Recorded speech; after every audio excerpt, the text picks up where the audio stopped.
Hi, +2 biology കഴിഞ്ഞ് ഇനി എന്താ നെക്സ്റ്റ് പ്ലാൻ? കുറച്ച് ദിവസങ്ങളായി നിങ്ങളോട് എല്ലാവരും ചോദിക്കുന്ന ഒരു ചോദ്യമായിരിക്കും ഇത്, അല്ലേ? പക്ഷെ നിങ്ങളാണെങ്കിലോ എന്ത്, എവിടെ, എങ്ങനെ എന്നൊക്കെ ആലോചിച്ച് ഫുൾ കൺഫ്യൂസ്ഡും. MBBS ആൻഡ് നഴ്സിംഗ് മാത്രമാണ് ഓപ്ഷൻ എന്നാണ് പലരും കരുതുന്നത്. പക്ഷെ അങ്ങനെയല്ല, വേറെയും പല കോഴ്സസ് ഉണ്ട്. ഇന്ന് ഞാൻ നിങ്ങൾക്ക് എക്സ്പ്ലെയിൻ ചെയ്തു തരാൻ പോകുന്നത് best courses after 12th biology ആണ്. നിങ്ങളുടെ ഇൻട്രസ്റ്റിനും ഫ്യൂച്ചർ സ്കോപ്പിനും അനുസരിച്ച് ചൂസ് ചെയ്യാൻ പറ്റുന്ന ഓപ്ഷൻസ്. ഫസ്റ്റ് ഓപ്ഷൻ വരുന്നത് നിങ്ങൾക്ക് എല്ലാവർക്കും അറിയുന്നത് തന്നെയാണ്, medical. MBBS, BDS, BHMS, BAMS, veterinary എന്നിങ്ങനെയുള്ള കോഴ്സസ്. ഡോക്ടർ ആവാൻ ആഗ്രഹിക്കുന്ന ആൾക്കാർക്ക് ഇത് ചൂസ് ചെയ്യാം. പക്ഷെ MBBS വേണമെങ്കിൽ നീറ്റ് ക്രാക്ക് ചെയ്യണം. അത് മാൻഡേറ്ററി ആണ്. പിന്നെ ഇതൊരു ഹൈ കോമ്പറ്റീഷൻ ഉള്ള ഫീൽഡാണ്. സോ ബാക്കപ്പ് പ്ലാൻ അറിയുന്നത് അത്രയേറെ ഇമ്പോർട്ടൻറ്റും. നെക്സ്റ്റ് വരുന്നതാണ് നഴ്സിംഗ്. നഴ്സിംഗ് ഒരിക്കലും ഡിമാൻഡ് കുറയാത്തൊരു കോഴ്സാണ്. പക്ഷെ കേരളത്തിൽ നഴ്സിംഗ് വേണമെങ്കിൽ LBSൽ ഹൈ ഇൻഡെക്സ് മാർക്ക് വേണം.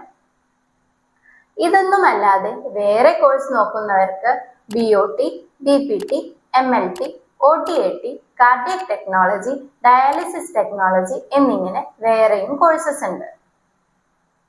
ഇതെല്ലാം ഒരു പേഷ്യന്റിനെ ഹെൽപ്പ് ചെയ്യുന്ന മെഡിക്കൽ ഫീൽഡാണ്. പക്ഷെ MBBSന്റെ അത്ര സ്ട്രെസ് വരുന്നില്ല. ഈ കോഴ്സസ് എല്ലാം കഴിഞ്ഞാൽ നല്ല ജോബ് ഓപ്പർച്യൂണിറ്റി ആണ്. നിങ്ങൾക്ക് ഹോസ്പിറ്റൽസ്, റീഹാബ് സെന്റേഴ്സ്, ക്ലിനിക്സ് അല്ലെങ്കിൽ എബ്രോഡ് വരെ പോകാനുള്ള ചാൻസ് കിട്ടും. സയൻസ് ഫീൽഡിൽ നോക്കുന്ന ആൾക്കാർക്ക് BSc biotechnology, BSc psychology, microbiology, genetics എന്നിങ്ങനെ വേറെയും പല കോഴ്സസ് ഉണ്ട്. റിസർച്ച് ഫീൽഡിൽ പോകാൻ ആഗ്രഹിക്കുന്ന കുട്ടിക്ക് ഇത് ബെസ്റ്റ് ഓപ്ഷൻ ആണ്. ഫ്യൂച്ചറിൽ MSc അല്ലെങ്കിൽ PhD ചെയ്താൽ നിങ്ങൾക്കൊരു ബെറ്റർ കരിയർ ബിൽഡ് ചെയ്യാൻ സാധിക്കും.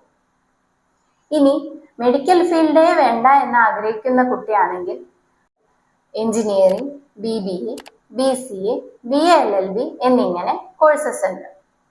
ഇതിൽ പല സ്പെഷ്യലൈസേഷൻസും വരുന്നുണ്ട്. Artificial intelligence, machine learning, data science, cloud computing, digital marketing, aviation, travel and tourism, hospitality, അങ്ങനെ പല സ്പെഷ്യലൈസേഷൻസും. ഏത് കോഴ്സ് എടുത്താലും നിങ്ങളുടെ ഇൻട്രസ്റ്റ് ആണ് മെയിൻ. പേരൻസിന്റെ പ്രഷർ അല്ലെങ്കിൽ ഫ്രണ്ട്സ് എന്താണോ ചൂസ് ചെയ്യുന്നത് എന്ന് നോക്കിയിട്ടല്ല നിങ്ങൾ ഫ്യൂച്ചർ ഡിസൈഡ് ചെയ്യേണ്ടത്. So choose based on your interest, skills and future scope. പേഴ്സണലായി കരിയർ ഗൈഡൻസ് വേണമെങ്കിൽ കരിയർ എന്ന് DM ചെയ്യൂ. ഇനിയും ഇതേപോലത്തെ വീഡിയോസ് കാണാൻ സബ്സ്ക്രൈബ് ചെയ്യും.